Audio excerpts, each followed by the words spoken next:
Picture this. You are staring at an inbox full of unread messages, trying to figure out which fire to put out first, and your brain is already exhausted before you've even started the real work.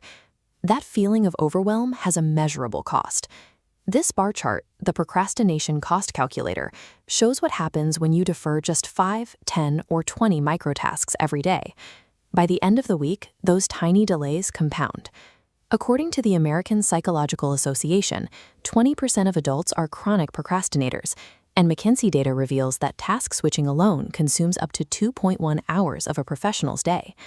Every time you look at a tiny task, like filing a document or confirming a meeting, and tell yourself you'll handle it later, you consume cognitive energy. Over the course of hours, those dozens of delayed microdecisions pile up into mental clutter. That clutter drains your focus and reduces the quality of your larger decisions. Productivity expert David Allen identified this exact problem in his Getting Things Done system, and he proposed a remarkably simple intervention. It's called the 2-minute rule. The rule is binary. If an action takes less than 2 minutes to complete, you do it immediately. You don't put it on a to-do list, you don't schedule it for tomorrow, you just execute it right then and there. Eliminating these tiny delays stops the pileup before it starts. By mastering this single micro-decision, you prevent the immediate backlog from drowning your focus before you can even get to your most important tasks. If you're a professional looking to clear your plate, this rule is effective when deployed as a quick morning sprint. Spending 10 to 15 minutes right at the start of your day to fire off quick Slack replies, update a project tracker, and file away documents clears your mental inbox before the heavy lifting begins. But there is a tension here. Reacting instantly to every tiny request that pops up throughout the entire day will fragment your ability to perform deep, focused work. Look at this timeline demonstrating a state of deep focus. When that flow state is interrupted by a single 2-minute notification, the loss extends far beyond the interruption itself. Research from the University of California, Irvine, shows it takes an average of 23 minutes for your brain to fully re-engage with complex work. To protect your focus, you have to apply a second strategy, task batching.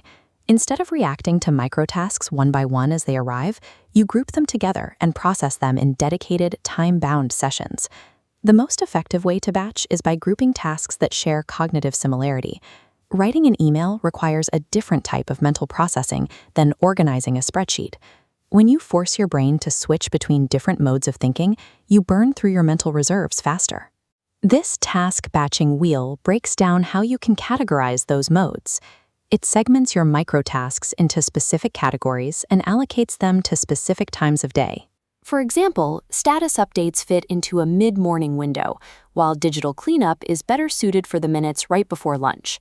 Task batching combines the raw efficiency of the 2-minute rule with the focus required for sustained, high-level work. To make this system hold up under the pressure of a real workday, we need to apply these rules to your calendar through a method called calendar blocking.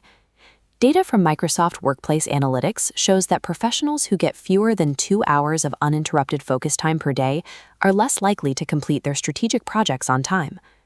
Treating focus time as a hard, non-negotiable commitment is what separates consistent performers from those who are constantly behind. This timeline maps a 3-block daily schedule from 8:45 a.m. to 5 p.m. We start with the morning activation block to clear overnight 2-minute items. During large, deep work blocks, the 2-minute rule pauses, funneling arriving tasks into the midday batch window.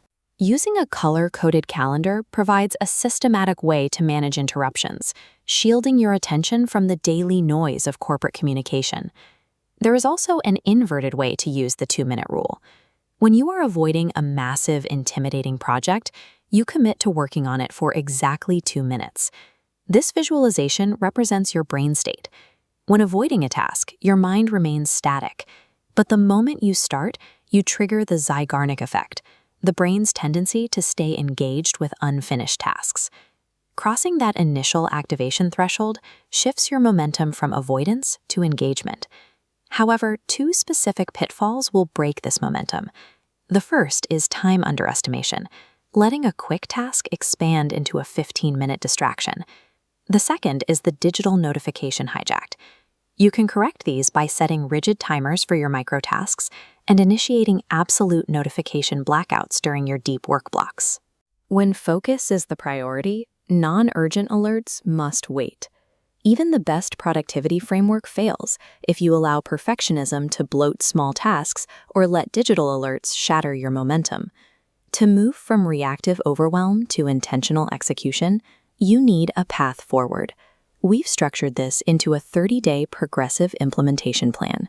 This RAF tracks the typical productivity score over 30 days. You start in week 1 auditing your tasks to build awareness.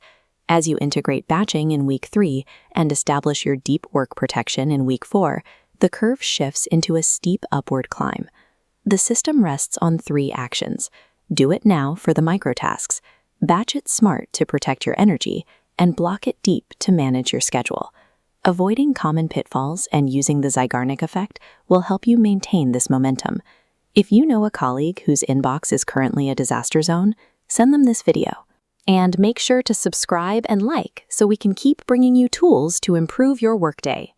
Sustainable productivity comes from choosing default actions that eliminate mental friction and keep focused attention at the center of the day.